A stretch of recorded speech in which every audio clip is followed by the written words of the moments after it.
화제 인물을 통해서 이슈를 들여다보겠습니다. 피플 인사이드 시간이고요. 오늘은 자본시장 뉴스 더벨의 김경태 기자 와 있습니다. 어서 오세요. 안녕하십니까. 네, 안녕하세요. 자, 올해가 무술년 황금 개띠 아니겠습니까? 그러면서 눈길을 끄는 것이 그러면 재계 총수일가 가운데는 개띠가 누가 있을 것인가, 아니면 전문 경영인 가운데는 누가 개띠가 있을 것인가, 여기에 관심을 모여주고 있는데, 재계에서 가장 개띠로 눈길을 끄고 있는 분이 어느 인물이죠? 네, 가장 대표적인 오너로는 1970년생인 정의선 현대차그룹 부회장을 꼽을 수 있습니다. 정 부회장은 최근 문재인 대통령 해외 순방 경제사절단에 참가하는 등 각종 대회 행사에서 그룹을 대표하고 있습니다. 정 부회장은 새해에도 미국과 중국 등 해외 시장에서 돌파구를 찾기 위해 분주한 행보를 보일 것으로 예상됩니다. 네, 또 다른 인물이 있는데요. 저도 찾아보니까 호텔 신라 이부진 사장도 70년 개띠라면서요? 네, 맞습니다. 이건희 삼성 회장의 장녀인 네네. 이부진 사장도 1970년 개띠입니다. 이 사장은 미국 경제 전문지 포브스가 선정한 2017년 세계에서 가장 영향력 있는 여성 100인에 국내에서 유일하게 이름을 올렸습니다. 네. 신라 면세점은 최근 홍콩 챈라콕 공항에서 운영에 들어가며 인천국제공항, 싱가포르 창의공항 등 아시아 3대 공항에 모두 입점한 면세점으로 명성을 높였습니다. 개띠 경영자들이 참 바쁘게 움직일 만한 그런 한 해가 될 것 같은데, 또 다른 분들 또 누가 있을까요? 예, 우선 정 부회장 이사장과 같은 1970년 개띠로는 신정훈 해태제가 대표가 있습니다. 신 대표는 윤영달 크라운 해태제가 그룹 회장의 사위입니다. 신 대표는 허니버터칩 열풍을 일으킨 주역입니다. 이 외에 자동차 부품 중견기업 SL의 이성엽 사장, 덕양산업의 윤성희 사장, 양현석 YG 엔터테인먼트 대표도 1970년생입니다. 70년생 분들이라면 우리나라 나이로 한 49이 되는 분들이죠. 저도 37이라 개띠거든요. 알겠습니다. 그런데 그 70년생뿐만 아니라 다른 개띠 분들도 많이 계시잖아요. 58년생, 46년생 분들, 그런 분들 가운데는 어떤 분들이 있죠? 예, 1958년 개띠 오너로는 박현주 미래에셋그룹 회장과 류진 풍산 회장, 이미경 CJ 부회장이 대표적입니다. 네. 신춘호 농심그룹 회장의 쌍둥이 아들인 신동원 농심 부회장과 신동윤 율촌화학 부회장도 1958년 개띠입니다. 1946년생 개띠로는 구자홍 LS 니코동 재련 회장, 이채욱 CJ 부회장, 장병우 현대 엘리베이터 사장이 활발한 활동을 펼치고 있습니다. 네, 뭐 개띠라고 해서 개띠 경영진들이 뭐 특별히 뭔가 잘하는 건 아니겠지만, 자, 이분들이 올 한 해도 열심히 뛰어주셔서 국가 경제에도 도움이 되길 바라겠습니다. 자, 이어서 다음 주제는요. 임종석 대통령 비서실장과 최태원 SK그룹 회장이 회동을 했는데, 이 회동에 대한 해석이 여러 가지가 있다고 해서요. 이게 무슨 일입니까, 이게? 네, 청와대는 최근 임 실장이 최 회장을 지난해 12월 초 만났다고 밝혔습니다. 회동은 청와대 밖에서 이뤄졌고 새 정부의 경제 정책 방향 전반에 대해 설명하는 자리였다는 게 청와대의 입장입니다.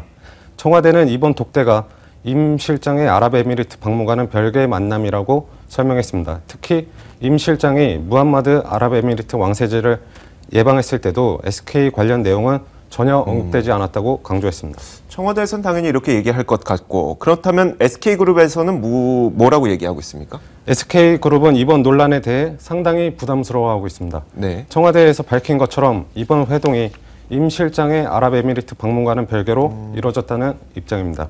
특히 일부 언론에서 보도한 10조 원 규모의 사업 백지화 위기를 도와달라고 요청했다는 것은 사실 무근이라는 설명입니다. 뭐 SK그룹이나 청와대나 같은 입장일 테니까요. 당연히 이렇게 얘기할 것 같은데, 그럼에도 불구하고, 이렇게 해명을 함에도 불구하고 논란이 되고 있는 이유는 뭡니까? 예, 우선 시점의 문제를 거론할 수 있습니다. 임 실장은 최 회장을 만난 후 거의 곧바로 아랍에미리트에 특사로 갔습니다. 네. 시점이 가까운 만큼 독대와 특사 파견에 연관성이 있다는 추측입니다. 또 최근에는 최 회장이 2017년 11월 칼둔 아부다비 행정총장을 만난 사실이 알려졌습니다.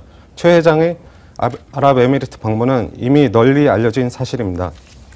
그런데 칼둔 행정총장을 만난 것은 이번에 밝혀졌습니다.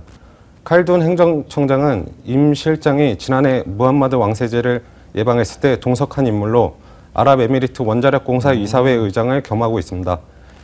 칼둔 행정총장이 공통적으로 등장하는 만큼 청와대와 SK그룹의 행보에 관련이 있지 않겠냐는 분석입니다.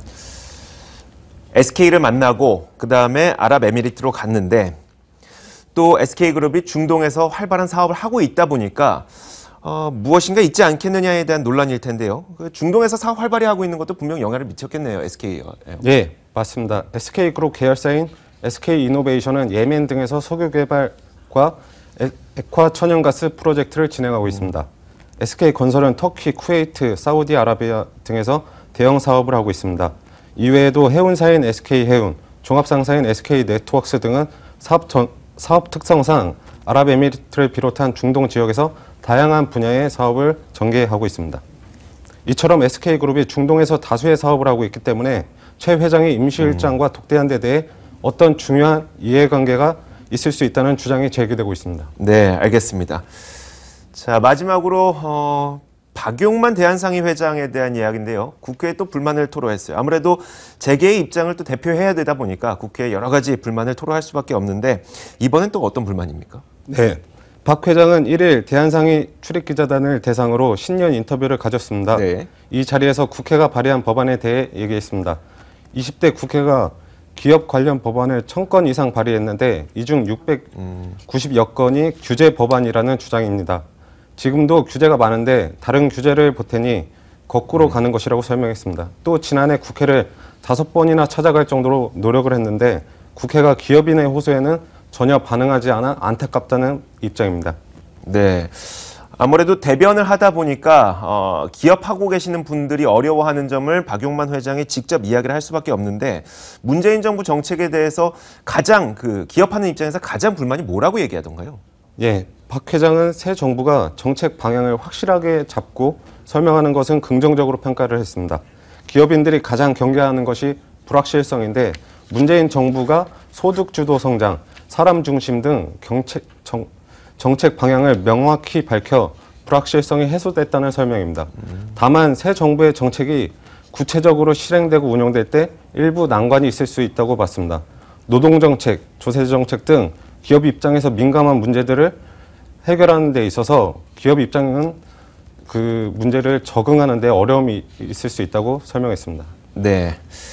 자, 자본시장 뉴스 더벨의 김경태 기자였습니다. 오늘 말씀 고맙습니다. 감사합니다.